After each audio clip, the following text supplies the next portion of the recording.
Yeah, I'm filming you right now. Really? Yeah.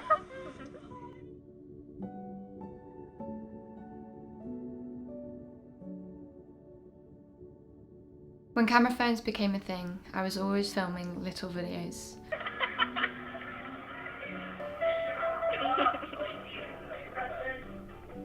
Little moving snapshots of the moments in my life, the happy times and the people that I love to spend time with. Never ashamed of having thousands of photos and videos. It was about when I was in secondary school that I started getting into video editing and making these fun little videos with my friends and sometimes putting them up on YouTube, which is not on this channel, but obviously I have my own secret links. And every time that I made these, it would make me feel so happy. Of course, now those fun little videos have kind of turned into actually making a proper YouTube channel, as well as making my travel montages whenever I go away. Our memories are the most precious things that we can possess in our lives, and this was kind of hard-hitting for me back in 2014.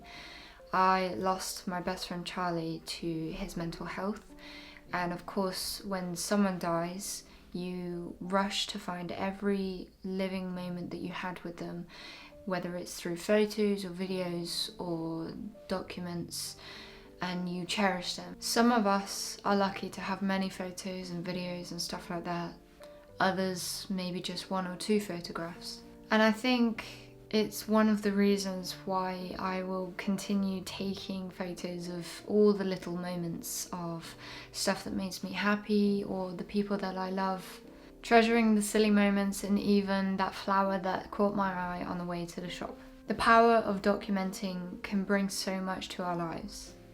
And now I even document the sad times, because for me it's a personal journey to see how far I've actually come and how strong I am. Because as we know, life is not all sunshines and rainbows. There's obviously thunder and rain clouds. And to me, it's important to document this rawness, to give myself a balance of life. And when and if I ever choose to show these dark moments, it's there for people to see that, wow, okay, I can relate to this. I look that way too, or that's exactly the way I behave when I feel like this. As someone who suffers with their own mental health, these photos and videos actually help me to pick me up, because it constantly reminds me that I made it past that day. And it also reminds me that I can say to myself, hey, I know you didn't feel okay, but look, you made it.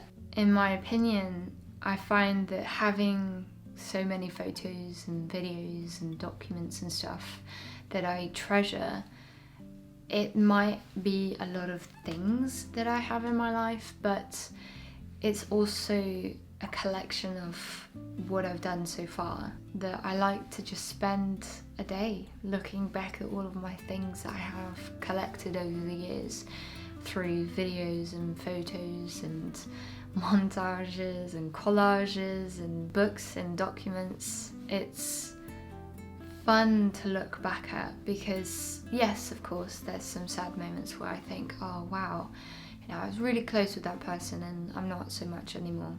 But of course I'm still grateful because I have all these memories, and sometimes when I feel like life can be getting a little bit stale, I can actually see that it's been way more exciting and there's stuff that I've forgotten I did.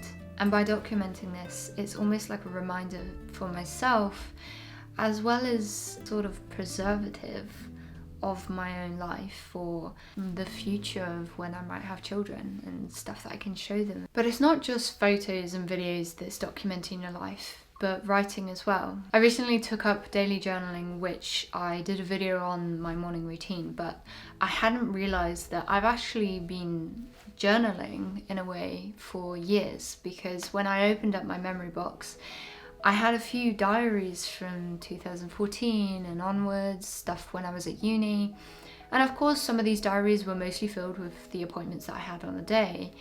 It was the fact that I kept them that I realised I've actually been documenting my life the whole time, and keeping them allows you to obviously look back at the stuff that you did. So I can see what I did like 4 years ago. And some of my diaries, I even had a quick summary of what I did that day. I bought this last year because one of my friends had it and I thought it was a super cool idea. And it pretty much is where you write a few lines of your day for the next 5 years. And I think this is a brilliant idea because one, it keeps the amount of books that I have minimal, but also I can read every time that I write a new day to see what I did this time last year, and obviously in the future I can see what I did the previous 4 years. And I think this is pretty cool. We can learn so much from documenting, even if it's just a one-liner of your day, tracking your progress for your health, or writing down your goals. I have a bucket list book and it's got 100 things of the things that I want to do in my life. And every time that I complete something, I will stick a picture inside, write the date of obviously when I did it and how old I was. And I think this is a really cool idea because sometimes when I think, oh, I've not done a lot in my life, I get to flick through these pages and I'm like, oh wait, no, I did this, and oh wow, I checked off this. Because I think it's too easy to have a list in our heads of stuff we want to do, but then maybe we might not get round to them, or we might have done them but we forgot that we'd done them. And all of these journals and trackers and bucket lists and this and that all stays in my memory box. And from time to time I will go to my memory box, take it out and just have a flick through everything, and I'm always left with a smile on my face and a new sense of gratitude for life. So many things change and it's nice to see the change, especially when you have aspirations and goals that you obviously want to improve on things. And when you finally look back, you can actually see the picture a lot better. When we're in the moment, we don't quite know what it all means or whether we've actually made any progress.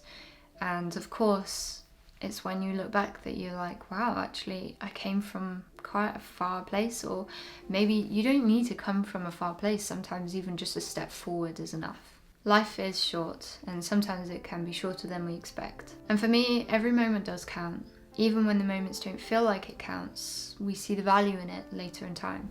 And that's why I want to continue to record my life, because it's not just for my own sense of purpose and memories, but it's something then that you can give to future children or family that you have.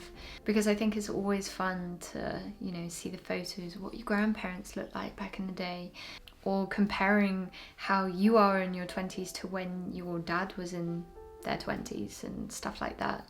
And these moments are so precious. So I'll still record those little moments where people question, why is she filming this? Because even though it seems like such a small little thing, it was something that I know that when I look back on, I instantly remember how I felt in that exact moment. Whether it was a nice coffee that I had, or it might be just where I'm sat around the table with my family. Because when life feels like it's not going to change, it never stays the same.